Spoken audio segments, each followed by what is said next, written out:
నమస్తే. Welcome to red TV. నేను వంశీ. ఈరోజు మనతో ఉన్న స్పెషల్ గెస్ట్ ఎవరంటే, పరిస్థితిని బట్టి చాలా మందికి ఏజ్ తేడా లేకుండా హార్ట్ అటాక్‌లు వస్తా ఉన్నాయి.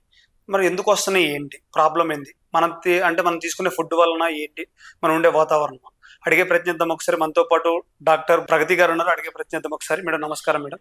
నమస్తే వంశీ. మేడం ఎలా ఉన్నారు మేడం? All good. మేడం నేను ఫస్ట్ ఆఫ్ ఆల్ మీ దగ్గరికి ఎందుకు వచ్చానంటే, మీ వీడియోస్ చూసాను కొన్ని. ప్రతిదీ కూడా హార్ట్‌కి సంబంధించిన ప్రతిదీ కూడా డీటెయిల్‌గా చెప్తున్నారు. ఇప్పుడు వయసుతో సంబంధం లేదు. చిన్న పిల్లల నుంచి పెద్దవాళ్ళకి కూడా హార్ట్ అటాక్ వస్తుంది మేడం. అసలు ముఖ్య కారణం ఏమనుకోవచ్చు మేడం? ముఖ్య కారణం గుండెపోటుకి పిల్లల్లో వేరే కారణాలుంటాయి, పెద్దవాళ్ళకి వేరే కారణాలుంటాయి. వైడర్ రేంజ్ ఆఫ్ కాజెస్ ఉంటాయి. ఎటియాలజికల్ ఫ్యాక్టర్స్ అంటాం కదా. సో చిన్న పిల్లల్లో వచ్చేది కంప్లీట్లీ డిఫరెంట్. దాని గురించి మనం తర్వాత డిస్కస్ చేద్దాం. పెద్దవాళ్ళలో వచ్చే దాని గురించి మాట్లాడదాం. ఎందుకంటే చిన్న పిల్లల్లో వచ్చేది ఇదర్ జన్యుపరంగా కానీ, పుట్టుకతో వచ్చే జబ్బులు కానీ, కొన్ని connective tissue disorders and rare disorders ఉంటాయి. సో అవి మన కంట్రోల్లో లేవు. సో మనం ప్రస్తుతానికి అది పక్కకు పెడదాం. పెద్దవాళ్ళలో వచ్చే జబ్బులకు మాత్రం స్పెసిఫిక్ కాజెస్ ఉన్నాయి. అట్లీస్ట్ 60-70% అరికట్టగలం. అది మన చేతుల్లోనే ఉంది. సో అది మనం ముందు డిస్కస్ చేద్దాం. ఓకే. ఎస్పెషల్లీ ఇంతకుముందు అంతా గుండె జబ్బు వయసు పైన పడ్డ వాళ్ళలోనే వచ్చేది. మన ఫోర్ ఫాదర్స్ కానీ, తాతలు ముత్తాతల్లో చూసుకుంటే అప్పుడు 60 ఏళ్ళు, ఈవెన్ 50 years 50 ఏళ్ళకి వచ్చినా గానీ ఎర్లీ ఆన్సెట్ అనేవాళ్ళు.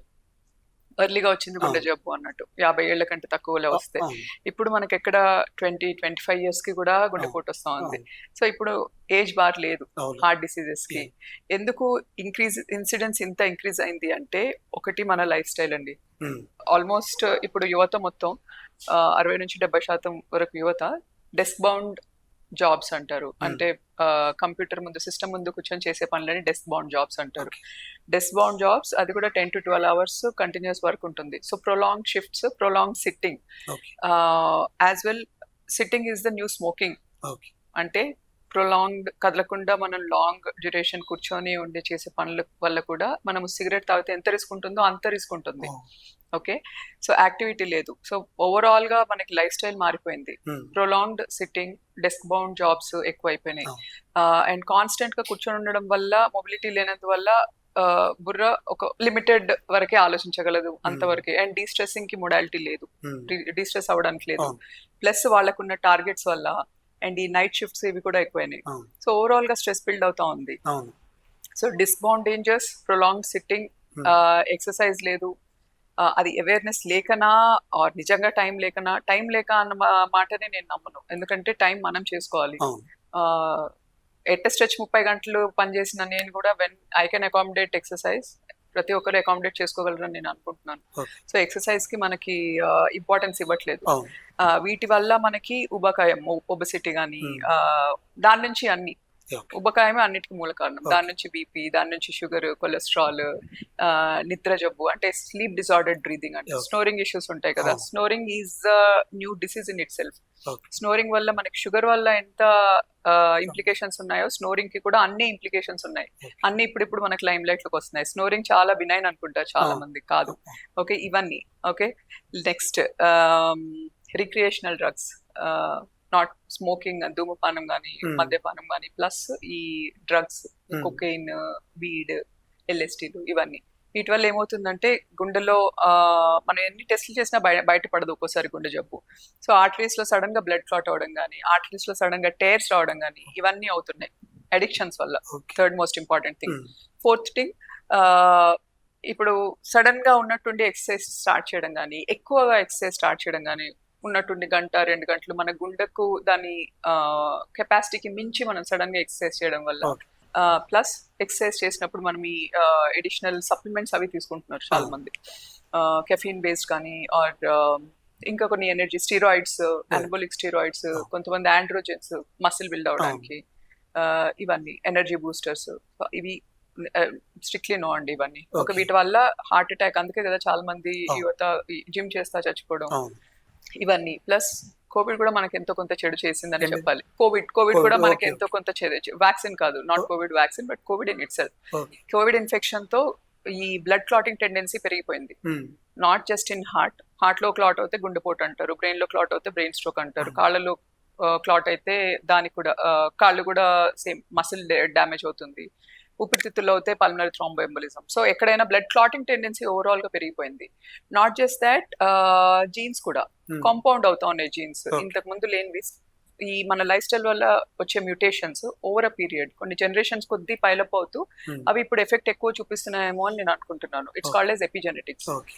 సో ఇవన్నీ కాజెస్ వల్ల యువతలో గుండె జబ్బు పెరిగింది. ఇంకొకటి హార్ట్ అటాక్ ఎందుకు వస్తుంది అంటే గుండెకు రక్తం సరఫరా చేసే రక్తనాళాలని కొరోనరీస్ అంటాం, కొరోనరీ ఆర్టరీ డిసీజ్. సో ఎల్డర్లీలో వయసు పైన పడ్డ వాళ్ళలో ఆర్ ఈ middle aged or risk factors BP sugar ఎక్కువ ఉన్న వాళ్ళలో ఆర్ స్ట్రాంగ్ ఫ్యామిలీ హిస్టరీ వంశపరంగా వచ్చే గుండె జబ్బు స్క్లెరోసిస్ అంటే కొలెస్ట్రాల్ డిపాజిషన్ అయ్యి రక్తనాళం సన్నపడిపోతుంది, అది ఒకటి. ఆర్ ఈ యంగ్ ఏజ్ లో వచ్చే మోస్ట్ ఇంపార్టెంట్ కాజ్ ఇందాక నేను డిస్కస్ చేసినట్టు సడన్ గా ఆర్టరీ లోపల నుంచి టేర్ అయిపోతుంది, చిరిగిపోవడం. Spontaneous coronary artery dissection, sudden గా హెవీ వెయిట్ లిఫ్టర్స్, మన కెపాసిటీకి మించి బరువులకి ఇవన్నీ. ఆర్ ఎక్స్ట్రీమ్ స్మోకర్స్ లో కానీ ఈ డ్రగ్ అబ్యూజర్స్ వీళ్ళల్లో సడన్ గా బ్లడ్ క్లాట్ అయిపోవడం, థ్రాంబోసిస్ అంటాం, సడన్ గా బ్లడ్ క్లాట్ అయిపోతుంది. So these are the multiple causes. అంటే మేడం నేను ఎక్కువ గమనించింది ఏంటంటే ఇప్పుడు సిగరెట్ తాగే స్మోక్ చేసేవాళ్ళు స్మోక్ చేస్తే టెన్షన్స్ తగ్గుతాయి, రిలీఫ్ అవుతామంటారు. నిజమేనా మేడం? అవుతుంది కదా, అందుకే కదా డ్రగ్స్ అలవాటు పడేది. ఎందుకంటే దాంట్లో నుంచి వచ్చే ఫ్యాక్టర్స్ నికోటిన్ ఉంది, it's a neuro stimulant, it stimulates your brain. Alcohol కూడా అంతే. సో అవి ఇనిషియల్ గా మనకి స్టిమ్యులేట్ చేస్తాయి బ్రెయిన్ ని, ఒక feeling of goodness, highness, euphoria అంటాం. సో అవన్నీ ఇనిషియల్ గా అప్పటికి టెంపరీగా దే రిలీజ్ హ్యాపీ హార్మోన్స్, కొన్ని హార్మోన్స్ అవి రిలీజ్ అవుతాయి బ్రెయిన్ లో. సో టెంపరీగా యూ ఫీల్ గుడ్. అది ఎవరు ట్రై చేసినా కానీ అది ఎఫెక్ట్ సేమే, కామన్ ఎఫెక్ట్. ఆల్కహాల్ తో కానీ ఈ మాదక ద్రవ్యాలు ఆర్ స్మోక్ అన్నిటికీ సేమ్. కానీ ఓవర్ అ పీరియడ్ మీకు అదే మీకు బానిసగా తయారవుతుంది అనమాట మీ brain. Your brain will want more of it. And then ఇవి సేఫ్ కాదు, వీటి వల్ల వాటి ఓన్ ఎఫెక్ట్స్ ఉన్నాయి. లెట్స్ సే స్మోక్ అనుకోండి, స్మోక్ వల్ల మనకి more of carbon monoxide inhale చేస్తాం, స్మోక్ లో టార్ ఉంటుంది, దానివల్ల లంగ్స్ ఎఫెక్ట్ అవుతాయి, దానివల్ల సిఓపిడి అని chronic lung diseases develop. Chronic lung disease కానీ హార్ట్ అటాక్ రిస్క్ కానీ లంగ్ క్యాన్సర్స్, ఓరల్ క్యాన్సర్స్, ఇవన్నీ ఓవరాల్ గా బాడీలో ఎక్కడైనా క్యాన్సర్ టెండెన్సీ పెరుగుతుంది స్మోక్ వల్ల. ఎందుకంటే ఫ్రీ రాడికల్ ఆక్సిజన్స్, ఎక్కువ ఇన్ఫ్లమేషన్, ఇవన్నీ.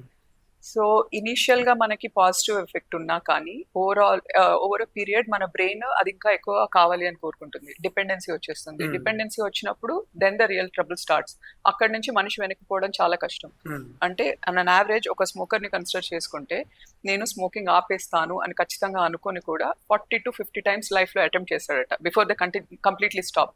అంత డిపెండెన్సీ ఉంటుంది. అంటే వాళ్ళు సడన్ గా ఆపేయగానే వాళ్ళకి ఆ క్రేవింగ్ సిమ్టమ్స్ కానీ, ఆ ఎక్స్ట్రీమ్ యాంగ్జైటీ కానీ, palpitation, headache, severe headache, lack of concentration, sleep disturbances, ఇవన్నీ పెరిగిపోతాయి. So stopping is very difficult, అందుకే better not get there. Right madam. Heart attack మరియు తీవ్రమైన గ్యాస్ నొప్పి వచ్చినప్పుడు ఈ రెండు లక్షణాలు ఎలా గుర్తించాలి మనం? ఒకవేళ లక్షణాలు సేమ్ ఉంటే దేనిగా గుర్తించాలి? ఓకే, మనకి క్లోజ్ డిఫరెన్షియల్, హార్ట్ అటాక్ కి closest differential is gas pain, gastric pain. Because మాది కొంచెం గ్యాస్ట్రో బేస్డ్ హాస్పిటల్ కదా, ఏజీ హాస్పిటల్లో it's like a medical hub. Most of the patients are gastric patients ఉంది. దాంట్లో అట్లీస్ట్ 30 to 40% కార్డియాక్ పేషెంట్స్. వాళ్ళు ఓపీకి gastric pain, gas, only complaint will be gas. That's all.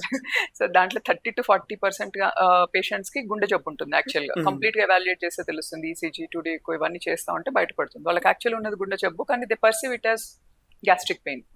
అందుకే it is చాలా important మనకి gastric pain or gas pain, గుండె నొప్పి differentiate చేయడం. సో గుండె నొప్పి ఎసెన్షియల్ గా ఎలా వస్తుందంటే టిపికల్ యాంజైనా అంటారు దాన్ని. యాంజైనా ఇస్ కార్డియాక్ పెయిన్, గుండెకి సంబంధించిన నొప్పిని యాంజైనా అంటారు. సో ఎవరైనా కొత్తగా వచ్చిన నొప్పి అంటే నిన్న ఒక అమౌంట్ ఆఫ్ వర్క్ ని కంఫర్టబుల్ గా చేయగలిగిన పర్సన్ ఈ రోజు అంతే అమౌంట్ ఆఫ్ వర్క్ చేస్తా ఉంటే గుండె నొప్పి ఎట్లా వస్తుందంటే చెస్ట్ టైట్నెస్ కానీ, చెస్ట్ బాగా బరువు పెట్టినట్టు కానీ, చాలా deep pain, visceral pain, tearing type of pain. Okay, pain మనం నడుస్తూ ఉంటే, పని చేస్తూ ఉంటే నొప్పి ఎక్కువ అవుతుంది. రెస్ట్ తీసుకుంటే కొన్ని మెడికేషన్స్ ఉంటాయి, వేజోడైలేటర్స్ అని, సార్బిట్రేట్ అని. సో ఆ మెడికేషన్ ఇస్తే నొప్పి తగ్గుతుంది. సో టిపికల్లీ రెస్ట్ తగ్గుతుంది, పని చేస్తే ఎక్కువ అవుతుంది. అండ్ ఆ నొప్పి వీపుకి కానీ, షోల్డర్ కి కానీ, దవడకి, నెక్ కి ఆర్ బొడ్డు. సో ఇక్కడ నుంచి జా లైన్ నుంచి బొడ్డు వరకు ఎక్కడైనా పాకొచ్చు. ఓకే, కరెక్ట్ గా చెప్పాలంటే సంబడి ఇట్లా పెట్టి ఇట్లా చూపిస్తా ఉంటారు అనమాట నొప్పి ఉంది. So this is the pain, this is the site of pain. Either ఈ బ్రెస్ట్ బోన్ కి లోపలగా గానీ ఆర్ లెఫ్ట్ సైడ్ గానీ, most common sites of pain. That is called as Levine sign. అట్లా వచ్చే నొప్పిని లివైన్ సైన్ అని చెప్తారు. Okay, so angina, along with angina వేరే సిమ్టమ్స్ ఉంటాయి. ఆయాసం కానీ, నడుస్తుంటే ఆయాసం రావడం, ఎక్కువ చెమటలు పట్టడం, కళ్ళు తిరిగి పడిపోవడం కానీ, ఆర్ బాగా గుండె దడ రావడం, ఇవన్నీ గుండెకు సంబంధించిన సిమ్టమ్స్. అదే గ్యాస్ట్రిక్ పెయిన్ అయితే యూజువల్ గా ఫుడ్ తో రిలేటెడ్ ఉంటుంది. కొంతమందికి ఏంటంటే గ్యాస్ట్రిక్ అల్సర్ అనుకోండి, ఫుడ్ ఎక్కువసేపు తీసుకోకపోతే మంట ఉంటుంది, బర్నింగ్ కైండ్ ఆఫ్ పెయిన్ ఉంటుంది. Especially burning kind of pain epigastric region, అంటే కరెక్ట్ గా బ్రెస్ట్ బోన్ కింద అది ఏరియా అన్నమాట. సో అక్కడ కొంతమందికి తినక ముందు, కొంతమందికి తిన్న తర్వాత పెయిన్ రావచ్చు. అంటే మేడం చిన్నపిల్లల నుంచి పెద్దవాళ్ళకి ఒకప్పుడు ఎవరికైనా ఏదంటున్నారు gastric pain? Most common is food. Most common is the kind of food that we consume. Stress వల్ల ఇంక్రీజ్ అవ్వచ్చు, ల్యాక్ ఆఫ్ స్లీప్ వల్ల ఇంక్రీజ్ అవ్వచ్చు. కొంతమందికి అంతా బాగానే ఉన్నా, అంత సక్రమంగానే ఉన్నా, లైఫ్ స్టైల్ అంతా బాగానే ఉన్నా, కానీ కొంతమందికి స్పింక్టర్ ఉంటుంది. ఈ ఫుడ్ పైప్ కి స్టమక్ కి మధ్యలో ఒక స్పింక్టర్ ఉంటుంది. స్పింక్టర్ ప్రాబ్లమ్స్ ఉన్నా గానీ, ఆర్ యాసిడ్ ప్రొడక్షన్ ఎక్కువ అయినా గానీ ఇన్ ఇట్ సెల్ఫ్, కొంతమందికి యాసిడ్ ప్రొడక్షన్ ఎక్కువ ఉంటుంది. సో వీటన్నిటి వల్ల దేని వల్ల అయినా గ్యాస్ ప్రాబ్లం రావచ్చు. కానీ ఓవరాల్ గా గ్యాస్ ప్రాబ్లమ్కి ఇవే సిమ్టమ్స్ ఉంటాయి. ఎక్కువ ఫ్లాటిలెన్స్, పొట్ట ఉబ్బినట్టు ఉండడం కానీ, ఎక్కువ గ్యాసెస్ రావడం కానీ, ఎక్కువ బర్బ్స్, తెన్పులు అంటారు కదా, అట్లా ఎక్కువ రావడం కానీ, ఆ పెయిన్ ఈ టిపికల్ గా యాసిడిటీ మెడికేషన్స్, యాంటాసిడ్స్ కానీ, కొన్ని సిరప్స్ కానీ తగ్గితే ఆ పెయిన్ తీసుకుంటే తగ్గుతుంది పెయిన్. సో అట్లా ఓవరాల్ గా అట్లా డిఫరెన్షియేట్ చేయొచ్చు. So know your history first. ఒకవేళ యువర్ సంబడి, నీకు ఆల్రెడీ అంటే ఒబీస్ ఉన్నారు, బీపీ షుగర్ ఉంది, రిస్క్ ఫ్యాక్టర్స్ ఉన్నాయి, స్ట్రాంగ్ ఫ్యామిలీ హిస్టరీ ఉంది, స్మోకింగ్ హిస్టరీ, ఇవన్నీ ఉన్నాయి అంటే ఆల్ ద మోర్ కేర్ఫుల్ గా ఉండాలి. బట్ వెన్ ఇన్ డౌట్ అంటే ఇంట్లో కూర్చొని జస్ట్ మెడికేషన్స్ వేసుకోకుండా, ఎందుకంటే చాలా మంది గ్యాస్ పెయిన్ అని ఇంట్లో ఉండి నెగ్లెక్ట్ చేసిన వాళ్ళు కార్డియాక్ అరెస్ట్ అయిపోయిన తర్వాత వాళ్ళని హాస్పిటల్కి తీసుకొస్తారు. సో ఇవన్నీ ఎందుకు? జస్ట్ చిన్నగా మీ క్లినిషియన్ దగ్గరికి వెళ్ళి ఒక ఈసీజీ చేస్తే మనకి 70% of the times you have diagnosis. 2D దాంతో కలిపి తీసుకున్నారు అనుకోండి, ఇంకో 15% ఎక్కువ డయాగ్నోస్ చేసే ఛాన్స్ ఉంటుంది. లేదా ఒక స్ట్రెస్ టెస్ట్, లేదా బ్లడ్ టెస్ట్. సో చాలా simple investigations, but life saving investigations. Just imagine ఒక స్టేబుల్ పర్సన్ వెళ్ళి ఇన్వెస్టిగేషన్స్ అన్ని చేయించుకొని గుండె జబ్బు ఉంది అని డయాగ్నోసిస్ అయిన తర్వాత ట్రీట్ చేయించుకోవడానికి, అదే ఒక సిక్ పేషెంట్ కి ఏదో ఒకసారి కార్డియాక్ అరెస్ట్ అయిపోయి కానీ, పంప్ ఫెయిల్ అయిపోయి కానీ, వెంటిలేటర్ మీదకి వెళ్ళిన పేషెంట్ కానీ, ఆ పేషెంట్ కి అవుట్కమ్స్ చాలా డిఫరెంట్ ఉంటుంది. అంతే కదా, స్టేబుల్ పర్సన్ ని ట్రీట్ చేసినప్పుడు అవుట్కమ్ డిఫరెంట్ ఉంటుంది, అంత అన్స్టేబుల్ పేషెంట్ ని ట్రీట్ చేసినప్పుడు అవుట్కమ్ డిఫరెంట్ ఉంటుంది. Risk of death will be very high when symptoms are ignored and diagnosis is missed. Right madam, తెలంగాణలో యువతలో గుండెపోటు ఎక్కువగా పెరుగుతుంది. ప్రధాన కారణం ఏంటి? ఈ కారణం అంటే ఈ ప్రమాదాల నుంచి బయటపడాలంటే వాళ్ళ ముఖ్యమైన ఉద్దేశం ఏం చేయాలంటే, ఏం చేస్తే వాళ్ళు హెల్తీగా ఉంటారు? నాట్ జస్ట్ తెలంగాణ అండి, పాన్ ఇండియా ఇన్సిడెన్స్ ఇంక్రీజ్ అయింది. లాస్ట్ 40 రోజుల్లో 22 మంది చనిపోయారు. మెజారిటీ 25 ఏళ్ళ లోపే ఉన్నారు. మెజారిటీ కూడా నాట్ జస్ట్ తెలంగాణ. ఇందాక మనము sudden cardiac deaths in young అని డిస్కస్ చేసాం కదా, same causes will be applied not in Telangana overall గా. ఓకే మేడం, మీరు ఎక్కువగా చూసిన కార్డియాక్ మీరు ఆపరేషన్ చేసేటప్పుడు ఏఐజీలో పెద్ద కారణం అంటే మీరు చూసిన క్రిటికల్ గా ప్రాబ్లం ఏముంది దాంట్లో?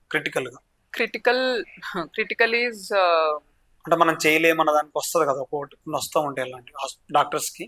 యా, కొంతమంది పేషెంట్స్ ఎట్లా ఉంటారంటే చాలా సర్ప్రైజింగ్ ఉంటుంది వాళ్ళ డిసీజ్. ఇందాక మనం అనుకున్నట్టు ఒకవేళ రక్తనాళంలో బ్లడ్ క్లాట్ అయిపోయింది అనుకోండి, అది సింప్లెస్ట్ టు ట్రీట్, ఆర్ మనకు తెలుసు అది ఎందుకైంది అని. క్లాటింగ్ టెండెన్సీ పెరిగింది కాబట్టి క్లాట్ అయింది అని. కానీ అదే 25-30 ఏళ్ల యువకులకు కూడా గుండెలో మేజర్ రక్తనాళాలు 3 ఉంటాయండి. ఓకే, లెఫ్ట్ సైడ్ ఒకటి ఉంటుంది, అది 2 లార్జ్ ఆర్టరీస్ ఇస్తుంది, LAD/LCX అని, లెఫ్ట్ మెయిన్ ఆర్టరీ అంటాం. So 80% of circulation left main artery. So critical left main diseases 80 to 90% చిన్న దారం లాగా కనెక్ట్ అయ్యి వేలాడుతూ ఉంటుంది అది circulation. So scary to look at. అంటే అంత ఏజ్ లో అంత జబ్బు ఎందుకు రావాలా అని. But 98% of the times or 99% of the times rescue అవుతారు పేషెంట్. స్టేబుల్ గా ఉన్న పేషెంట్స్ రెస్క్యూ అవుతారు. అదే ఇందాక డిస్కస్ చేసినట్టు కొంచెం సిక్కర్ సబ్సెట్స్ అయితే రిస్క్ ఇంక్రీజ్ అవుతుంది definitely. But will be able to bail out stenting కానీ ఆర్ సర్జరీ కానీ, బైపాస్ సర్జరీ అంటాం కదా. సో ఒకవేళ జబ్బు ఎక్కువగా ఉంటే అడిషనల్ సపోర్ట్స్ పెడతాం పేషెంట్స్ కి. అంటే ఈ IABP అని ఏంటంటే బలూన్ సపోర్ట్ అనమాట. బలూన్ సపోర్ట్, ప్రెషర్ కి బలూన్ సపోర్ట్, IABP అని, ECMO అని చాలా థెరపీస్ వచ్చాయి మనం పేషెంట్ సర్జరీకి వెళ్ళే వరకు పేషెంట్ ని రెస్క్యూ చేయడానికి. అంటే ఇంకా హోప్లెస్ అనుకున్నంత డిసీజెస్ ఆల్మోస్ట్ అట్లాంటి పేషెంట్స్ ఆన్ టేబుల్ అరెస్ట్ అవుతూ ఉంటారు. Or very elderly, 85 years 90 years ఉన్న వాళ్ళకి అంత క్రిటికల్ డిసీజ్ ఉన్నప్పుడు మనము ఎంత చేసినా లాభం ఉండదు. ఇంకా అట్లాంటి వాళ్ళు కాకుండా 98, 95 more than 95% of the times salvageable, Okay. We can treat. Required you come on time. Hypertension మరియు డయాబెటీస్ లో మరియు శబ్దాలకు సంబంధించిన అంటే వీళ్ళిద్దరూ ఎలా గుర్తించాలి, వీళ్ళు దానికి దీనికి తేడా అని చెప్పుకోవచ్చు? డయాబెటీస్ అండ్ హైపర్ టెన్షన్ రెండింటిని సైలెంట్ కిల్లర్స్ అని అంటాం. ఓకే. ఎందుకంటే మోస్ట్ ఆఫ్ ద టైమ్స్ వాటికి సిమ్టమ్స్ ఉండవు. ఓకే. సిమ్టమ్స్ ఉంటే వెల్ అండ్ గుడ్. సిమ్టమ్స్ ఉన్నప్పుడు మనం అట్లీస్ట్ ఎర్లీగా డయాగ్నోస్ చేస్తాం. సిమ్టమ్స్ లేనప్పుడే ప్రాబ్లం. డయాబెటీస్ అంటే షుగర్ లెవెల్స్, బాడీలో షుగర్ లెవెల్స్ పెరుగుతూ ఉంటాయి అనమాట. దానికి చాలా కాజెస్ ఉంటాయి. టైప్ 1 to 4, 1 2 3 4 డయాబెటీస్ టైప్స్ ఉంటాయి. బట్ ఓవరాల్ గా అసలు డయాబెటీస్ అంటే ఏంటి అంటే మన బాడీలో ప్రొడ్యూస్ అయిన ఇన్సులిన్, మన కార్బోహైడ్రేట్ ఉంటుంది కదా, గ్లూకోజ్, ఇవన్నీ మెటబలైజ్ అవడానికి ఇన్సులిన్ చాలా ఇంపార్టెంట్. ఇన్సులిన్ అన్న హార్మోన్ ప్యాంక్రియాస్ సెక్రెట్ చేస్తుంది ఇన్సులిన్ ని. సో ఏ కారణం వల్ల అయినా కానీ ఇన్సులిన్ తక్కువ ప్రొడ్యూస్ అయినా ఆర్ ప్రొడ్యూస్ అయ్యే ఇన్సులిన్ పని చేయకపోయినా కానీ డయాబెటీస్ అనేది డెవలప్ అవుతుంది. సో ఇన్సులిన్ లేనప్పుడు బాడీలో గ్లూకోజ్ అసలు యూటిలైజ్ అవ్వదు. నార్మల్ గా మనకు అన్ని పనులు చేయడానికి గ్లూకోజ్ అవసరమే. మనం ఒక మసిల్ మూవ్మెంట్ కానీ, ఎక్సర్సైజ్ కానీ, వాకింగ్ కానీ, ఆర్ బాడీలో ఇంకేమైనా యాక్టివిటీస్, మెటబాలిజం ఏ జరగాలన్నా glucose is the quickest energy source. So కండరం అప్టేక్ అంటే మసిల్ అప్టేక్ చేయడానికైనా, లివర్ లోకి వెళ్ళాలన్నా, ఎక్కడికి వెళ్ళాలన్నా కానీ insulin important. So insulin deficiency ఉన్నప్పుడు అప్టేక్ ఉండదు. గ్లూకోజ్ అప్టేక్ ఉండక గ్లూకోజ్ బ్లడ్ స్ట్రీమ్ లోనే ఉంటుంది. బ్లడ్ స్ట్రీమ్ లో ఉన్నప్పుడు ఏమవుతుందంటే, let's consider arteries, blood vessels ఉంటాయి కదా, పైప్స్ అనుకుందాం. ఓకే, ఆ పైప్స్ లో చుట్టూ అంతా స్టిక్ అవుతుంది గ్లూకోజ్. ఓకే, స్టిక్ అయినప్పుడు ఏమవుతుంది, దాని రెగ్యులారిటీ పోతుంది. It's not a smooth pipe anymore, irregular అయిపోతుంది. ఇర్రెగ్యులర్ అయినప్పుడు బ్లడ్ కి టర్బులెన్స్ పెరుగుతుంది, ఫ్లూయిడిటీ ఉండదు అనమాట, స్మూత్ ఫ్లో ఉండదు. సో టర్బులెన్స్ ఎక్కువ అవుతుంది. టర్బులెన్స్ ఉన్నప్పుడు ఆర్టరీ డ్యామేజ్ ఎక్కువ అవుతుంది. డ్యామేజ్డ్ ఆర్టరీస్ లో కొలెస్ట్రాల్ డిపాజిషన్ ఎక్కువ అవుతుంది. It's everything. It's a complex pathology to understand. But sugar, this is what sugar does. And sugar literally ప్రతి ఒక్క ఆర్గన్ ని డ్యామేజ్ చేస్తుంది. It literally licks every tissue. ఎందుకంటే మన బాడీలో అన్ని టిష్యూస్ కి బ్లడ్ సప్లై అవసరం. బ్లడ్ ఆర్టరీస్ ఎక్కడెక్కడైతే ఉంటాయో ఆ ప్రతి ఒక్క ఆర్టరీని షుగర్ హిట్ చేస్తుంది. So technically brain, ice, I mean మెదడు, కళ్ళు, గుండె, కాళ్ళు, చేతులు, కిడ్నీస్, ఇవన్నీ ఎఫెక్ట్ అవుతాయి షుగర్ వల్ల. అది sugar, that is diabetes. And when you ask about hyper tension, will finish about sugar. So diabetes వచ్చినప్పుడు ఒకవేళ మీరు ఫ్రీక్వెంట్ గా చెక్ చేసుకోకపోతే మీకు షుగర్ ఎప్పుడు బయటపడుతుంది అంటే, ఏదో ఒక జబ్బు వచ్చి హాస్పిటల్లో అడ్మిట్ అయినప్పుడు అప్పుడు షుగర్ టెస్ట్ చేస్తే అప్పుడు షుగర్ ఉందని బయటపడుతుంది. ఏ కిడ్నీ ఫెయిల్యూర్ కిందనో, హార్ట్ అటాక్ కిందనో, హార్ట్ ఫెయిల్యూరో, లేకపోతే బ్రెయిన్ స్ట్రోక్, కళ్ళు ఐసైట్ లూజ్ అవడం కానీ, ఆర్ పెరిఫెరల్ ఆర్టీరియల్ డిసీజ్ అంటారు. అంటే కాళ్ళకి సప్లై చేసే ఆర్ చేతులకు సప్లై చేసే రక్తనాళాలు అంతా సన్నబడిపోతాయి. సో అప్పుడు కాంప్లికేషన్ వచ్చినప్పుడు బయటపడుతుంది, ఎందుకంటే అప్పుడు టెస్ట్ చేస్తాం కాబట్టి. అందుకనే కనీసం 40 ఏళ్ల పైన ఉన్న వాళ్ళు అందరూ టెస్ట్ చేయించుకోవాలి. బట్ ఇప్పుడు మన జనరేషన్ ఆర్ ఇప్పుడు పెరిగే గుండెపోటు రిస్క్ ఇదంతా ఉంది కదా, దానివల్ల 25 ఏళ్ళ పైన పడ్డ వాళ్ళు అందరూ టెస్ట్ చేసుకోవాలి. It's not it's after all an investigation. దానికి ఎంత ఖర్చు అవుతుంది? సంవత్సరానికి ఒక ఇన్వెస్టిగేషన్ చేయించుకోలేము మనం హెల్త్ కోసం. అంటే చిన్న పిల్లలు 1 year 2 years ఏజ్ వాళ్ళు కూడా డయాబెటీస్. బట్ చిన్నపిల్లలు వచ్చే డయాబెటీస్ వేరు. That is type 1 diabetes. వాళ్ళకి అసలు ప్యాంక్రియాస్ నుంచి ఇన్సులినే సెక్రెట్ అవ్వదు. That is different. That is completely, అది లైఫ్ స్టైల్ డిసీజ్ కాదు. అది మనకి అడల్ట్స్ లో వచ్చేది లైఫ్ స్టైల్ డిసీజ్. మన లైఫ్ స్టైల్ వల్ల మనం కొని తెచ్చుకునేది. ఇంకోటి హైపర్ టెన్షన్ అడిగారు. హైపర్ టెన్షన్ అంటే బీపీ ఎక్కువ అయిపోవడం బాడీలో. మనకి బీపీ ఉంది అంటాం కదా, సో అందరికీ బీపీ ఉంటుంది. బ్లడ్ ప్రెషర్ లేకపోతే అసలు బ్లడ్ సర్క్యులేషన్ ఉండదు.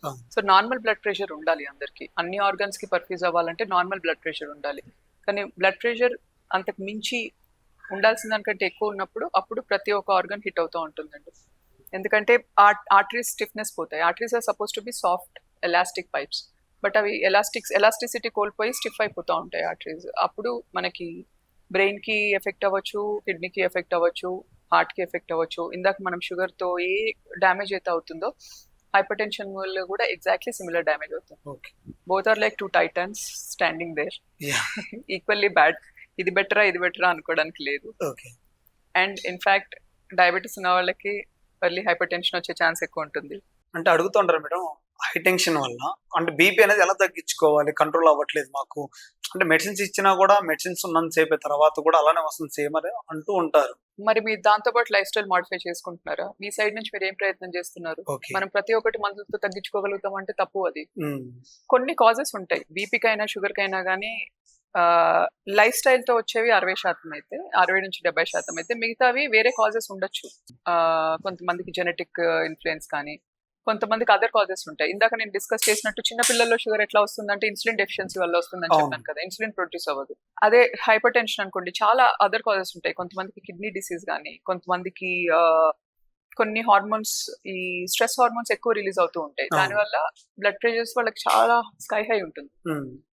ఆర్ స్నోరింగ్ ఇష్యూ ఎక్కువ ఉన్న వాళ్ళకి కానీ, ఒబీస్ ఉన్న వాళ్ళకి కానీ వీళ్ళందరికీ బ్లడ్ ప్రెషర్స్ పెరిగే ఛాన్స్ ఉంటాయి. అంతెందుకు ఈవెన్ ఈ క్రానిక్ పెయిన్ కిల్లర్స్ యూజ్ చేస్తారు కదా! హ్మ్.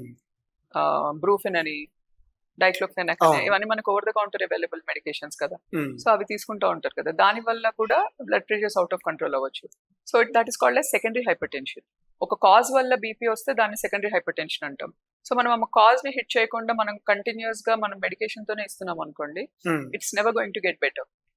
సో ఫస్ట్ మనం కాజ్‌ని ట్రీట్ చేయాలి. ఫస్ట్ హ్మ్. Is life style modification, exercise, more focus on fruits and vegetables, salt తగ్గించుకోవాలి లైఫ్‌లో.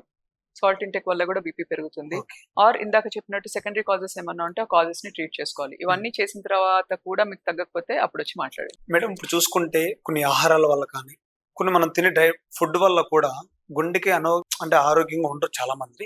సో, ఆరోగ్యంగా ఉండాలంటే డైట్ ఎలా వాళ్ళు చూసుకుంటా ఉండాలి? డైలీ ప్రోటీన్ ఏది తీసుకుంటే బెటర్‌గా ఉంటారు? అంటే ఆహారాల వల్ల గాని, వంటకాలతో గుండెకి ఆరోగ్యంగా ఉండాలంటే డైట్ ఎలా మెయింటైన్ చేయాలి? ఏ ఫుడ్ తీసుకుంటే గుండెకి సమస్యలు రావు ఎక్కువగా? ప్రాబ్లమ్ ఏంటంటే చాలా మందికి చాలా తెలుసు. హ్మ్. ఏం తీసుకోవాలి, ఏం తినాలని తెలుసు కానీ మనం ఫాలో అవ్వం. అంటే అదే తెలిసినా ప్రాబ్లమ్. కూడా ఫాలో అవ్వం కదా మేడం. తెలిసినా ఫాలో అవ్వం. అదే ప్రాబ్లమ్. ఆ! సో, మనకి ఈజీగా అవైలబుల్ మనం ఏమనుకుంటాం అంటే చాలా ఖర్చు పెట్టి తింటేనే అది హెల్తీ అనుకుంటాం. అవును. Not so. మనకి ఈజీగా అవైలబుల్ ఫుడ్స్ అన్ని చిన్న గ్రాసరీస్‌లో కూడా అవైలబుల్ ఉండే ఫుడ్స్, రెసిపీస్ హ్మ్. కాకపోతే మనకి అంతా ఇప్పుడు ఎలా అంటే ఫ్యాన్సీ ప్రాసెస్డ్ ఫుడ్, హ్మ్. బయట ఫుడ్, ఈ పిజ్జా, బర్గర్ మనం ఒక ₹1000 పెట్టి ఒక బర్గర్, పిజ్జా కొంటే దానికి బదులు మీకు ఎన్ని ధాన్యాలు వస్తాయి హ్మ్. కదా! కానీ మనం అది కాస్ట్‌లీ అనుకుంటాం. మనం వేరే దగ్గర ఎక్స్‌పెండ్ చేస్తాం, ఇక్కడ చెయ్యం. హ్మ్. స్పెండ్ చేస్తాం, ఇక్కడ చేయం. సో, ఈ మిల్లెట్స్ అంటారు కదా! అవును. చిరుధాన్యాలు, హ్మ్. కొర్రలు, సజ్జలు ఇవి చాలా హెల్తీ అండి. ఓకే. ఇవి చాలా హెల్తీ. రాగులు హ్మ్. మేబీ లిటిల్ అంత టేస్టీ ఉండకపోవచ్చు. కానీ టేస్టీ రెసిపీస్ కూడా ఉన్నాయి వాటితో. ఓకే. ఓకే. ఎందుకంటే వాటిలో చాలా ఫైబర్ ఉంటుంది. లో గ్లైసెమిక్ ఇండెక్స్. లో గ్లైసెమిక్ ఇండెక్స్ అంటే తిన్న తర్వాత గ్లూకోజ్ స్పైక్ మనకి ఫాస్ట్‌గా రాదు. హ్మ్. ఫైబర్ అది ఉంటుంది కాబట్టి అబ్సార్ప్షన్ స్లోగా అవుతుంది. అరగడం స్లోగా అవుతుంది. మనకి అబ్సార్ప్షన్ కూడా స్లోగా అవుతుంది. అరగడం స్లో ఉంటుంది కాబట్టి మనకి ఎక్కువ సేపు ఆకలేయదు. విల్ హ్మ్. Feel that fullness. Yeah! Okay. So more of fibre, లో గ్లైసెమిక్ ఇండెక్స్ అండ్ ఎక్కువసేపు ఆకలి ఏయకుండా ఉంటుంది. హ్మ్. ప్లస్ కొలెస్ట్రాల్ లెవెల్స్ కూడా తగ్గిస్తాయి ఇవి. ఓకే. గుడ్ కొలెస్ట్రాల్ ఉంటుంది. ప్లస్ బ్యాడ్ కొలెస్ట్రాల్ లెవెల్స్ తగ్గిస్తాయి మనకి. హ్మ్. ఇవన్నీ and not just that minerals కూడా కావాల్సినన్ని మినరల్స్ ఉంటాయి. కాల్షియం ఎక్కువ ఉంటుంది. సో మిల్లెట్స్ ఆర్ చిరుధాన్యాలు. ఓకే. ఇంకొకటి పల్సెస్, పప్పు హ్మ్. ధాన్యాలు. ఈ కందిపప్పు, శనగపప్పు, మూంగ్ దాల్ ఇవన్నీ పెసరపప్పు. హ్మ్. ఈ అన్ని పప్పుల్లో ప్రోటీన్ కంటెంట్ చాలా చాలా ఉంటుంది. ఓకే. ఆహ్, మనం అంటే బాడీ బిల్డర్స్‌లో వాళ్ళు ఈ చికెన్ గాని, ప్రోటీన్ సప్లిమెంట్స్ కానీ ఇవి తీసుకుంటేనే బాడీ వస్తదనుకుంటున్నారు గదా! జస్ట్ హ్మ్. ఈ పప్పులు వీటి మీద బేస్ చేసుకొని గూడా 6 ప్యాక్స్ చేసే హీరోస్ ఉన్నారు. అవును. బాడీ బిల్డర్స్ ఉన్నారు. అవును. Okay. So rich source of protein again fibers, antioxidants, minerals okay. పప్పుల్లో. హ్మ్. ఓకే. ప్లస్ మనం యూజ్ చేసే అమౌంట్ ఆఫ్ ఆయిల్ ఏదైతే ఉందో అది తగ్గించుకోవాలి. హ్మ్. మళ్ళీ ఒకటే ఆయిల్‌ని మళ్ళీ యూజ్ చేయొద్దు. Okay. And there is something called a smoked point. Okay. Smoke point అంటే ఏ టెంపరేచర్ దగ్గర ఆ ఆయిల్ డిస్టెబిలైజ్ అవుతుంది అని. హ్మ్. సో హై స్మోక్ పాయింట్స్ ఉన్న ఆయిల్స్‌నే చూస్ చేసుకోవాలి. లెట్స్ సే ఆలివ్ ఆయిల్ గాని, అవకాడో ఆయిల్ గాని వీటికి హై స్మోక్ పాయింట్స్ ఉంటాయి. హ్మ్. ఓకే. సెసమీ ఆయిల్ హ్మ్. వీటికి హై స్మోక్ పాయింట్స్. అట్లాంటి ఆయిల్స్‌ని చూస్ చేసుకొని మళ్ళీ ఆయిల్స్‌ని రీయూజ్ చేయకుండా ఎట్లాంటి ఆయిల్ అయినా గాని ఓవరాల్‌గా మనం ఎంతైతే ఆయిల్ కన్జ్యూమ్ చేస్తామో అది తగ్గించాలి. Hmm. Okay. That is one thing. Plus more of fruits and vegetables. Hmm. It's called a rainbow of fruits. So okay. అన్ని కలర్స్ ఉన్న ఫ్రూట్స్‌ని ఒక బౌల్‌లో అన్ని కలర్స్ ఉన్న ఫ్రూట్స్‌ని తింటే ఒక బౌల్ తినగలిగితే రోజుకి మీ బ్లడ్ ప్రెషర్ తగ్గుతుంది, ఎందుకంటే ఫ్రూట్స్ లో పొటాషియం ఎక్కువ ఉంటుంది. So Okay. Blood pressure automatic గా తగ్గుతుంది. పొటాషియం వల్ల బ్లడ్ వెజల్ సైజ్ పెరుగుతాయి, ఓకే. వేజోడైలేటరీ ఎఫెక్ట్ అంటారు. Oh. సో వేజోడైలేటరీ ఎఫెక్ట్ వల్ల న్యాచురల్ గానే మీ బ్లడ్ ప్రెషర్ తగ్గుతుంది. Mm. అండ్ ఫ్రూట్స్ లో అబండెంట్ యాంటీ ఆక్సిడెంట్స్ ఉంటాయి, మినరల్స్ ఉంటాయి, వైటమిన్స్ ఉంటాయి. Okay, Oh. So it's a package, it has everything in it. So Okay. 1 bowl of fruits కానీ, ఒక 1 bowl of vegetables again fibre ఎక్కువ ఉంటుంది, low glycemic index ఉంటుంది, fullness ఉంటుంది మీకు. So you don't eat very often. ఇవన్నీ plus more of water intake, at least 3 to 4 liters of water. If there is no contraindication, cardiac patient కానీ, liver patient, kidney patient, వీళ్ళకి తప్పితే ఎవరికైనా కానీ water quantity that we consume has to be at least 3 to 4 liters, అట్లీస్ట్ ఇండియాలో అయితే. Okay. Okay, ఇవన్నీ focus చేసుకుంటూ ఉంటే అన్ని జరుగుతాయని మేడం ఇప్పుడున్న పరిస్థితుల్లో? జరుగుతాయి. జరుగుతాయి. Okay. ఇందాక చెప్పినట్టు నేను చేసినప్పుడు ఇంకెవరైనా చేయగలరు. Okay. అండ్ అన్ని మనం ఒకటేసారి మనం ఏం చేస్తామంటే, ఇప్పుడు ఎవరైనా చెప్పగానే అది వినేసి వెంటనే మనం రేపే అది అన్ని ఇంప్లిమెంట్ చేయడానికి ట్రై చేస్తాం, విచ్ ఇస్ డిఫికల్ట్. ఒక 2-3 days ట్రై చేసి వదిలేస్తాం. అట్లా కాకుండా ఒక్కొక్కటి మెల్లిమెల్లిగా ఇంట్రొడ్యూస్ చేసుకుంటూ ఉంటే లైఫ్ స్టైల్లోకి సెట్ అవ్వచ్చు. సెట్ అవ్వచ్చు కదా, సెట్ అవుతుంది. సెట్ సెట్ అవుతుందనే స్టార్ట్ చేయండి. సెట్ అవ్వచ్చు అనుమానంతో స్టార్ట్ చేస్తే అది ఎప్పటికీ అవ్వదు.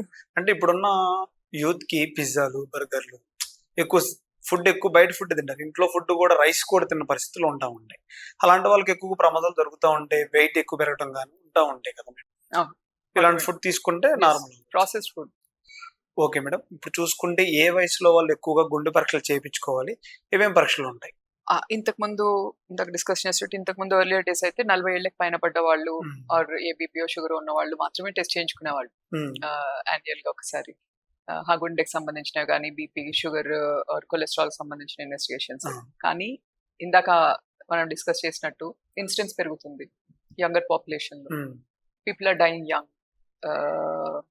అంటే జస్ట్ మనం అప్పుడే స్కూలింగ్ అంతా అయిపోయి అప్పుడే ఎంతో కొంత మనం ఎస్టాబ్లిష్ అయ్యే టైంలో చచ్చిపోతున్నారు పిల్లలు. అంటే రీసెంట్ పాథెటిక్ సిచ్యువేషన్, ఫాదర్ కొడుకుకి గుండెపోటు వచ్చిందని తీసుకొచ్చాడు హాస్పిటల్కి, కొడుకు కార్డియక్ అరెస్ట్ అయిపోయి చనిపోయాడు హాస్పిటల్లోనే. ఎంత పాథెటిక్ అది. Father is around 70, son is 28 years. This is not what we want to give to our parents. వాళ్ళకి ఈ ఏజ్ లో వాళ్ళని మనం కంఫర్టబుల్ గా ఉంచాలి. ఆర్ ఇంకొక పేషెంట్ బెడ్ బౌండ్ అయిపోయాడు బ్రెయిన్ స్ట్రోక్ వచ్చి. సో మదర్ చూసుకుంటుంది, father expired, mother is again 68 years. తనకి ఎంత ఓపిక ఉంటుంది, తనకి అసలు ఏమర్థం అవుతుంది, తను పడే బాధ కానీ అదంతా. అంటే మనకు జస్ట్ కనిపించేదానికంటే దాని బియాండ్ చాలా ఉంటుంది. ఒక మన పర్సన్ చచ్చిపోయాడు అంటే, న్యూస్ లో ఒక చచ్చిపోయాడు అంటే చచ్చిపోయాడు, but this a lot that the family goes behind young patients especially. So I think it's time for us, all of us, to become serious. అందుకే అట్లీస్ట్ ఒక 25 years పైన పడ్డ వాళ్ళు అందరూ అట్లీస్ట్ యాన్యువల్లీ వన్స్ ఇన్వెస్టిగేషన్స్ చేయించుకోవాలి. Blood pressure at least once in 3 months చేయించుకోవాలి. Okay, 3 months ఒకసారి. BP checkup ఏముందండి, జస్ట్ ఒక రికార్డింగే కదా. ప్లస్ గుండెకి సంబంధించిన టెస్ట్ లాంటి ECG, 2D echo, treadmill test, basic minimum. ECG just hardly cheapest, easily available investigation. అది రేడియేషన్ లేదు, మనకి ఎక్కువ ఖర్చు పెట్టాల్సిన అవసరం కూడా లేదు. అట్లీస్ట్ ఎంతో కొంత 50 to 70% of the times obvious cardiac diseases ఉంటాయి సిమ్టమ్స్ లేని వాళ్ళకి కూడా. సో అవన్నీ పికప్ అవుతాయి. ఇందాక 2D ఎకో ఒకటి, scanning, that is also radiation free. Ultrasound, it's instant ultrasound. Okay, so అది ఒకటి. ట్రెడ్మిల్ టెస్ట్ లో మనకి ఎఫర్ట్ టాలరెన్స్ ఎంత ఉందో కూడా తెలుస్తుంది. అంతే, మీకు నిజంగా మీరు యాక్టివిటీ చేయగలరా, సూటబుల్ ఉన్నారా లేదా, ఎంత యాక్టివిటీకి మీరు ఎంత టాలరేట్ చేయగలుగుతున్నారు, మీ బ్లడ్ ప్రెషర్ రెస్పాన్స్ ఏంటి, హార్ట్ రేట్ రెస్పాన్స్ ఏంటి, ఇవన్నీ మనకి ట్రెడ్మిల్ టెస్ట్ లో దొరుకుతాయి. అన్ని చాలా చాలా inexpensive investigations. They are not hi fi investigations, they are available everywhere. Okay, నేను 1 year కి మీరు పెట్టే ఖర్చు నాట్ ఈవెన్ అ మూవీ, ఒక థియేటర్కి వెళ్ళి మూవీ చూసినంత ఖర్చు కూడా కాదు. Yeah, and plus sugars, HbA1c, fasting and post lunch sugars, ఒక ఫాస్టింగ్ లిపిడ్ ప్రొఫైల్, కొలెస్ట్రాల్ కోసం, and TSH, thyroid levels. Hardly ఎవరైనా ఒక వ్యక్తి హార్ట్ అటాక్ వచ్చినప్పుడు, సింటమ్స్ కనిపించినప్పుడు తీసుకోవాల్సిన జాగ్రత్తలు ఏంటి? హార్ట్ అటాక్ సిమ్టమ్స్ ఉన్నప్పుడు తీసుకోవాల్సిన జాగ్రత్తలు కాదు, ఫస్ట్ రష్ అవ్వాలి హాస్పిటల్కి. ఇగ్నోర్ మాత్రం చేయకూడదు. ఆ టైం పట్టే లోపల అది చెప్తాను, బట్ ముందు చెప్పేది ఏంటంటే, ఫస్ట్ మీకు గుర్తు రావాల్సింది హాస్పిటల్. ఈ డాక్టర్ ఆ డాక్టర్ అని కాదు, నియర్ బై ఏ హాస్పిటల్ ఉంటే ఆ హాస్పిటల్ కి ముందు రష్ అవ్వండి. ఎందుకంటే heart may not give you time. Heart attack వేరే ఆర్గన్స్ లాగా కాదు. అది పనిచేసినంతసేపే. అది 10 సెకండ్లు పని చేయకపోయినా గానీ you're considered dead. Yeah. Dead that's all. Yeah. ఒక 10 సెకండ్స్ హార్ట్ బీటింగ్ ఆగిపోయింది అనుకోండి, you're dead that's all. Yeah. Okay. So heart time ఇవ్వదు. Hmm. ఓకే, ఈ రోజుకు పర్వాలేదు, కొంచెం తగ్గింది, రేపు వెళ్దాం, ఇట్లా లాక్సిటీ వల్ల కూడా చాలా మంది ప్రాణాలు కోల్పోతారు. 90% ఆఫ్ ద టైమ్స్ ఈ సడన్ కార్డియాక్ అరెస్ట్ ఉన్న వాళ్ళకి ఏదో ఒక హార్ట్ సిమ్టమ్ ఖచ్చితంగా ఉంటుంది. Okay. This is world wide studies that they say 90% of the times they have symptoms. 10% unfortunate patients కి మాత్రం సడన్ గా అరెస్ట్ అవుతుంది, అది వేరే కాజ్, అదంతా వేరే జన్యుపరమైన కారణాలు కావచ్చు, ఆర్ కొన్ని కార్డియాక్ కండిషన్స్ ఉంటాయి, ఈ muscle thickening, hypertrophic Yeah. Cardiomyopathy, ఇవన్నీ కొన్ని అన్ప్రెడిక్టబుల్ డిసీజెస్ ఉంటాయి, ఆర్ అరిథ్మియాస్ అని సడన్ గా హార్ట్ రేట్ షూటప్ అవడం. సో వాళ్ళకి దోస్ అన్ఫార్చునేట్ పేషెంట్స్ వాళ్ళకి సిమ్టమ్స్ ఉండకపోవచ్చు. Okay. 90% of the time symptoms ఉంటాయి. But listen to your body, మన బాడీ చెప్పే సిమ్టమ్స్ ని మనం వినాలి. Okay. ఎక్కడైతే మనం సిమ్టమ్స్ ని నెగ్లెక్ట్ చేస్తామో Hmm. మన హార్ట్ కూడా మనల్ని నెగ్లెక్ట్ చేస్తుంది. So Okay. ఇమీడియట్ గా see your doctor first. Hmm. మీకు ఇంకా కూడా టైం పడుతుంది అనుకుంటే on the way just medical shop లో డిస్ప్రిన్ అని టాబ్లెట్ దొరుకుతుంది, aspirin. Okay. 25 milligrams of aspirin or disprin. Disprin is chewable. Okay. Okay, just take it and eat it. Okay. మీకు దాంతో అట్లీస్ట్ 25% డెత్ రిస్క్ తగ్గుతుంది Okay. Aspirin వల్ల. It's blood thinner, Yeah. Over the counter available medication, cheapest of all the medicines, but life saving medicine. Okay.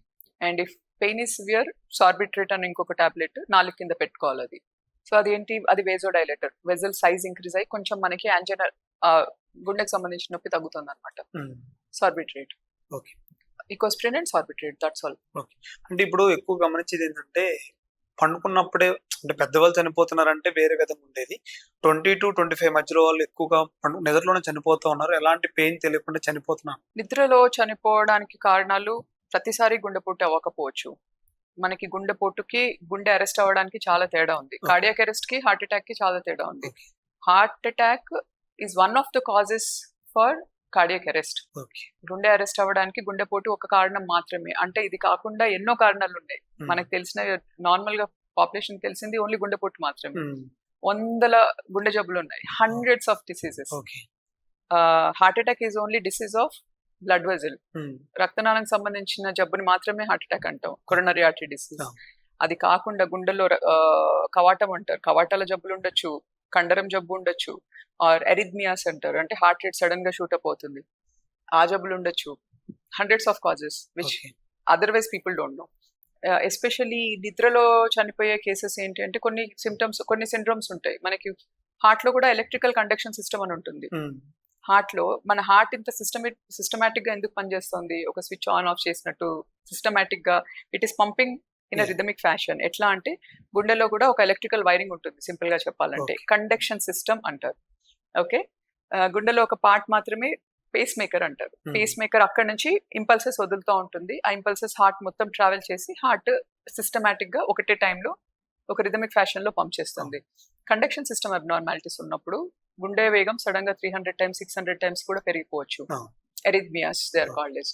అప్పుడు ఏమవుతుందంటే గుండె కొట్టుకోదు effective గా, it only fibrillate ఇలా. Okay. ఓకే, అప్పుడు కార్డియాక్ అవుట్పుట్ ఉండదు, Hmm. సర్క్యులేషన్ ఉండదు. Oh. కొన్ని కండిషన్స్ అంతెందుకు, లాంగ్ క్యూటీ సిండ్రోమ్స్ అని, బ్రుగాడాస్ అని, these are genetic conduction system abnormalities. They run in families also. వాళ్ళకి డీప్ స్లీప్ కానీ, సివియర్ ఎమోషనల్ స్ట్రెస్ కానీ, they just trigger a cardiac arrest. Oh. Even deep sleep. Okay. అంటే మనం నిద్రపోవడానికి కూడా భయపడాలంటే నా దగ్గర ఆన్సర్ లేదు. The Okay. Instance is very less, Okay. చాలా తక్కువ పాపులేషన్ కి హిట్ అవుతుంది, but it is a possibility. అంతేందుకు మనం ఒక మూవీ చూసాం కదా, అతడు అని. అవును. అతడులో ఫ్లాష్ బ్యాక్ ఉంటుంది కదా, పందుది అవును. సడన్ గా గ్రేవ్ యార్డ్ లో శ్మశానంలో కూర్చుంటే సడన్ గా వెళ్ళి భయపెడితే అక్కడే పడిపోతాడు కదా. అవును. So that is sudden emotional block. Okay. Okay, sudden emotional insult may trigger an arrhythmia. That's a contemplation. Okay. But అట్లాంటి కండిషన్స్ ఉంటాయి. Deep sleep, severe emotional stress కానీ, ఎక్స్ట్రీమ్ సైలెన్స్ కూడా ఒక్కోసారి కొంతమందికి అరిథ్మియా ట్రిగర్ చేస్తుంది. Extreme high grade fevers, all of these చాలా ఉన్నాయి madam తెలుసుకోవాల్సింది, చాలా చాలా తెలుసుకోవాలి. Volumes and volumes of books ఉన్నాయి కార్డియాలజీ మీద. ఇంకా మనం డిస్కస్ చేసుకుంది చిన్నపిల్లల పుట్టుకతో వచ్చే జబ్బులు, అది అంతా completely it's different set again. Congenital heart diseases, okay.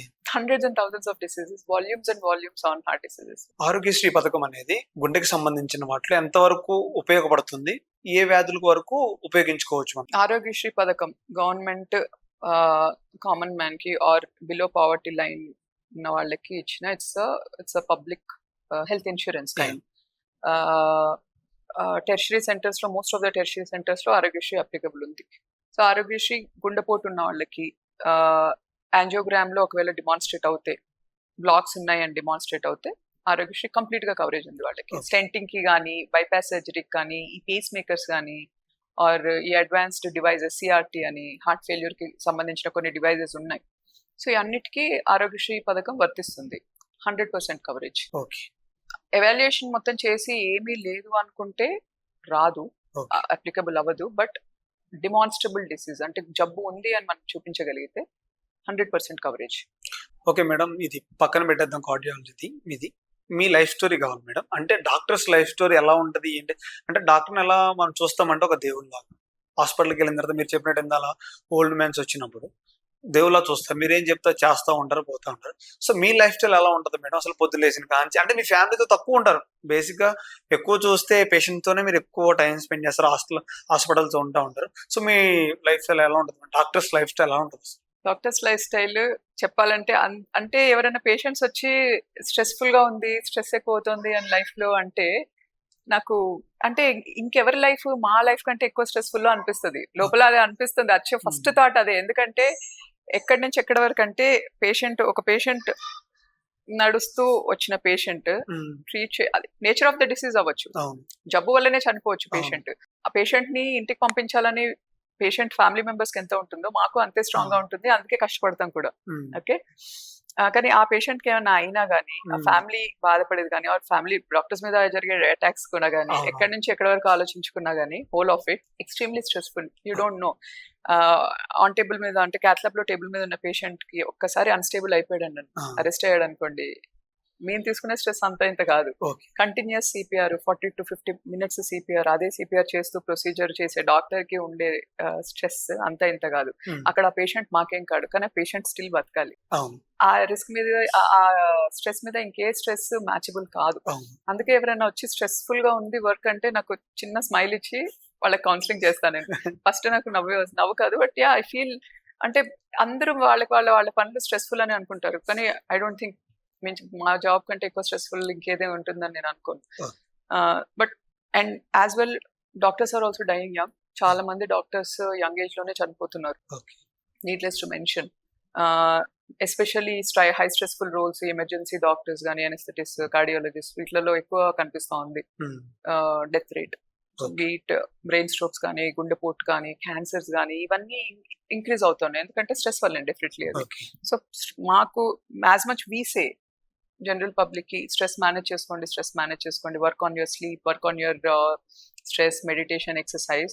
Probably we're missing out on those things. మేము ఫాలో చేయాల్సింది కూడా అదే, స్ట్రెస్ మేనేజ్మెంట్. ఇఫ్ నన్ను పర్సనల్ గా మీరేం చేస్తారు అని అడిగితే మాత్రం I make sure I exercise.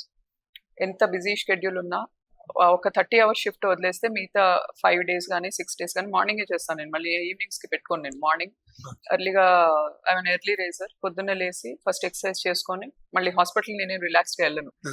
7:30, 8 వరకు హాస్పిటల్లో ఉంటాను నేను. ఓకే, అక్కడ నుంచి కూడా డే అంతా ఆన్ టోసే ఉంటుంది.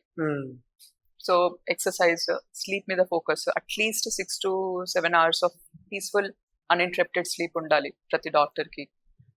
I'm trying. Plus personal time, family time, because at least if it is a female doctor, ఈ మదర్ గిల్ట్ కూడా ఉంటుంది చాలా. ఎందుకంటే వాళ్ళు అందరు చేసినంత చేయలేరు పిల్లలకి. ఒక రిలాక్స్ ప్రొఫెషన్ లో ఉన్న mother are home maker mother కి, ఒక డాక్టర్ మదర్ కి చాలా డిఫరెన్స్ ఉంటుంది. అండ్ ఎక్కడో దగ్గర మనం హాస్పిటల్లో ఉన్న స్ట్రెస్ గానీ, ఇరిటేషన్ అదంతా వచ్చి పిల్లల మీద చూపిస్తాం. సో ఆ గిల్ట్ ఉంటుంది, మదర్ గిల్ట్. అది బ్యాలెన్స్ చేసుకోవడం, everything is very important. It's everyday struggle. Ikante probably with time and practice we should get better. Diet, needless to mention diet. Again, మీకు చెప్పే పద్ధతులు మేము కూడా పాటించాలి. అది కామన్ అండి, ఎవరికైనా మనం చెప్పినవి that those are applicable for everybody. Stress management, sleep, diet, exercises, staying away from addictions. అవి అందరూ చేయాల్సిన పనులు. We are no exception, same thing. But if you ask me, I follow. I'm requesting you to follow. Yeah, thank you. So that's one thing. Right, madam. Last and question అంటే మీరు ఇంత sleep గురించి చెప్పారు కదా, పండుకోగల నిద్ర రాదు, ఆ phone చూస్తూ చూస్తూ టైం అంతా అక్కడే గడిపేస్తా ఉన్నారు. అసలు ఫాస్ట్ గా నిద్ర రావాలంటే ఏం చేయాలి? మీరే చెప్పారు కదా, ప్రాబ్లం కూడా మీరే చెప్పారు కదా, ప్రాబ్లం ఏంటో అని. సొల్యూషన్ అంటే నిద్ర రావట్లేదు కంటే ఫోన్ చూస్తూ ఉంటాం మేడం, సోషల్ మీడియా చూస్తున్నప్పుడు. మేబీ ఫోన్ చూస్తున్నందుకు నిద్ర రావట్లేదేమో. అంతేనా? అంటే నార్మల్ పక్కన పెట్టినా కూడా ఏదో ఆలోచించడం కానీ సరిగ్గా నిద్రపోవటం. సో ఎక్సర్సైజ్ ఫస్ట్, బాడీ అలసిపోవాలి. మనం ఈ డెస్క్ బౌండ్ వర్కర్స్ కి వాళ్ళకి అసలు they are just sitting. Exercise అంటూ టైం పెట్టుకొని ఎక్సర్సైజ్ చేయట్లేదు, బాడీ అలసిపోవట్లేదు. బాడీ అలసిపోయినప్పుడు నిద్ర ఆబ్వియస్లీ రాదు. ప్రాబ్లం మీరే చెప్పారు, మీరు చెప్పిన దాంట్లోనే ప్రాబ్లం ఉంది, అది క్వశ్చన్ కాదు. In it self is a problem. So screen time, increase screen time అన్నారు కదా. స్క్రీన్ టైం పెరిగినందుకు మీ స్లీప్ తగ్గింది, నిద్ర రానందుకు స్క్రీన్ టైం పెరగట్లేదు. కాన్స్టెంట్ గా మొబైల్లో ఉంటే it is constantly activating your mind. ఆ లైట్స్ కానీ అందులో ఉన్న కంటెంట్ కానీ కాన్స్టెంట్ గా మీ బ్రెయిన్ ని పని చేసేటట్టు చేస్తున్నాయి. ఓకే, ఒకవేళ నన్ను అడిగితే ఇప్పుడు నా ఫోన్ చూస్తే నా దాంట్లో ఏ సోషల్ మీడియా యాప్ ఉండదండి. యాక్చువల్లీ నేను అసలు I'm not a media person only, because I know ఇవన్నీ ఉంటాయని. నేను ఎప్పటి నుంచి అయితే ఈ హెల్త్ టాక్స్ అవి స్టార్ట్ చేశానో అప్పటి నుంచే ఉన్నాయి నాకు, మేబీ 10 months అప్పటి నుంచి తప్పితే నాకు అంతకు ముందు లేవు. ఇప్పుడు కూడా I barely maintain anything on my phone because I have important things to do. Life లో మనం ప్రయారిటైజ్ చేసుకున్నప్పుడు వాటి మీద ఆటోమేటిక్ గా మనకి తగ్గిపోతుంది interest. So lack of exercise most importantly. Exercise లేనప్పుడు మీ బాడీ అలసిపోదు, బ్రెయిన్ కూడా అలసిపోదు. డెస్క్ బౌండ్ వర్కర్స్ వీళ్ళంతాను day long they are just sitting. బాడీకి యాక్టివిటీ ఏది? They travel either by metros or vehicles. Where is the activity? Exercise కి time లేదంటున్నారు. యాక్టివిటీ ఏది? సో బాడీ ఫిజికల్ గా అలసిపోట్లా. లైక్ వైజ్ అదే స్ట్రెస్ అంతా పైలప్ అవుతూ, ప్లస్ దాంతో పాటు మన బయట తినే ఫుడ్ ఆర్ మళ్ళీ ఇందాక మీరు అడిగినట్టు స్ట్రెస్ అనుకొని దానికి స్మోకింగ్, ఆల్కహాల్ ఇవన్నీ యాడ్ చేసి, సో ఇవన్నీ మీకు ఎక్కడ స్లీప్ సైకిల్ ని డిస్టర్బ్ చేస్తాయి, మీకు ఆటోమేటిక్ గా మీకు నిద్ర రాదు. So lack of exercise and your life style, వీటన్నిటి వల్ల ఏమవుతుందంటే మనకు స్లీప్ సైకిల్ అని ఉంటుంది మన బాడీలో, బయాలజికల్ సైకిల్ ఉంటుంది ఒకటి. It's like a clock. మీ బాడీలో విత్ ఇన్ యువర్ సెల్ఫ్ ఒక క్లాక్ ఉంటుంది. ఒక 10 రోజులు సేమ్ టైం కి పడుకొని సేమ్ టైం కి లేవండి. 11వ రోజు మీకు టైం అవసరం లేకుండా మీరు అదే టైం కి నిద్రపోయి అదే టైం కి నిద్ర లేస్తారు. ఓకే, నాకు నైట్ టైం కొంచెం అటు ఇటు అవ్వచ్చు బికాస్ ఆఫ్ ద వర్క్, కానీ మార్నింగ్ మాత్రం ఖచ్చితంగా 5:15 కి మేలుకు వచ్చేస్తుంది నాకు. నేను most of the times 70% of the times నా అలారం కంటే ముందే లేస్తాను, ఎందుకంటే నాకు అట్లా ఫిక్స్ అయిపోయింది. So your biological clock or circadian rhythm, దాన్ని సర్కాడియన్ రిథమ్ అంటారు. సో మీ బాడీని ట్రైన్ చేయండి. మేక్ ష్యూర్ ఒకటే టైంకి, లెట్స్ సే బిట్వీన్ 9 to 9:30 అనుకుంటారా, 10 to 10:30 అనుకుంటారా, బట్ అదే టైంకి పండుకోండి ఎవ్రీడే. సేమ్ టైంకి పండుకొని సేమ్ టైంకి లేవండి. ఓకే, ఆ అలవాటు చేశారనుకోండి, దట్ విల్ హెల్ప్. అండ్ మీరు ఎప్పుడైతే పడుకోవాలనుకుంటారో, లెట్స్ సే 10 o'clock పడుకుందాం, అట్లీస్ట్ ఒక 2 hours ముందు నుంచి బిజీ థింగ్స్ కానీ, ఎక్స్ట్రీమ్ అంటే ఎక్కువగా చేసే పనులు, బిజినెస్ యాక్టివిటీస్ కానీ ఇవన్నీ అవాయిడ్ చేయండి కొంచెం.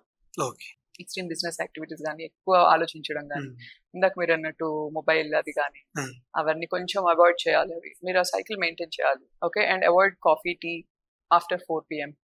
4 తర్వాత కెఫీన్ కీప్స్ యూ అప్ 100%.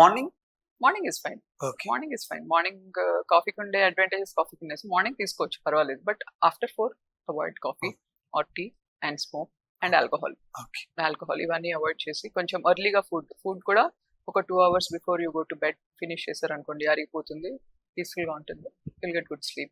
మా లైఫ్ అయితే మేడం ఎలా ఉంటదంటే, ఎప్పుడు తింటామో తెలియదు, ఎలా ఉంటామో తెలియదు. మాకు కూడా గ్యాస్ట్రిక్ సమస్యలు చాలా ఉన్నాయి. ఒక రోజు మీ హాస్పిటల్కి వచ్చి చూపించుకుంటాం మేము. Thank you madam, thank you so much. Me time మాకు ఇచ్చినందుకు, పేషెంట్ ఉన్నా కూడా మాకు థ్యాంక్ యూ సో మచ్.